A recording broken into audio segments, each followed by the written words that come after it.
in 1911 when the Chinese revolted and overthrew the Emperor, Mongolia declared independence, but only Outer Mongolia did. This meant that a lot of Mongolians were still living within China, in particular Inner Mongolia, and even parts of Russia, so many people tried to unite all the Mongolian people within one state as part of Pan-Mongolism. But because Mongolia is surrounded by two powerful nations, China and Russia, this was no easy task. One major obstacle to the formation of a Greater Mongolia in the early days was the Prince of Inner Mongolia, Gongsun Norbo. Now, he was a conservative leader who governed over probably more Han Chinese than Mongolians.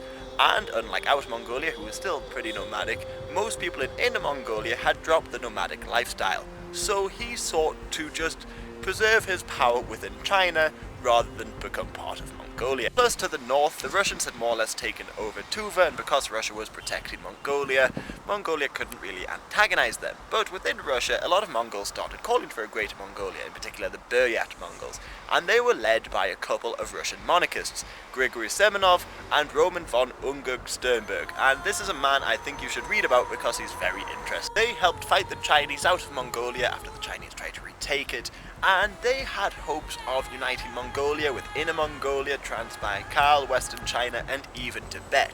But distrust amongst the Buryat Mongols and the Kakal Mongols, the majority population in Outer Mongolia, prevented this from happening. They were then ousted and replaced by communist leaders, and communist leaders were optimistic that a Greater Mongolia could be formed when the Soviets invaded Manchuria. But the Soviets had already signed treaties with the Chinese, so this didn't happen. Plus, a lot of the land was given over to Mao to help that communist revolution there. However, even after World War II, between about 1946 and 1948, there were a couple border clashes between the Mongolians and the Chinese nationalists. But going back to the war just briefly, just before the war, the Mongols within China looked to the Japanese to create a Greater Mongolia. For instance, Prince Day was made the leader of Menjiang, and Menjiang was a Japanese puppet which more or less corresponds with Inner Mongolia. Then, after the war, even Mao had aspirations of creating a Greater Mongolia, but under Chinese rule, and he was able to convince some pretty important men like Ulan Hu to join the communist war effort in exchange for a large autonomous Mongolia. But because Outer Mongolia was firmly under Soviet control, Mao dropped these plans, and Ulan Hu and other leaders of Mongolia were later purged. Of course, Pan-Mongolism still exists today, but the likelihood of a Greater Mongolia being formed in the near future isn't very high, because Outer Mongolia, independent Mongolia, has a population of around 3 million, and they're hoping to absorb Inner Mongolia, which has a population of over 20 million, and about 80% of them are Han Chinese.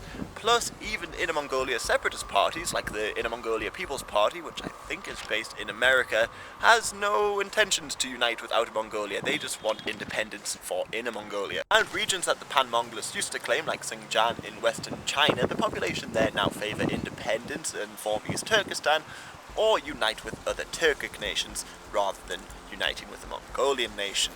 Plus, on that little bit, Pan-Mongolism usually overlapped with other pan-regional movements. For instance, there's Pan-Asianism, of course, and for people who wanted to create a Greater China often included Outer Mongolia as part of that.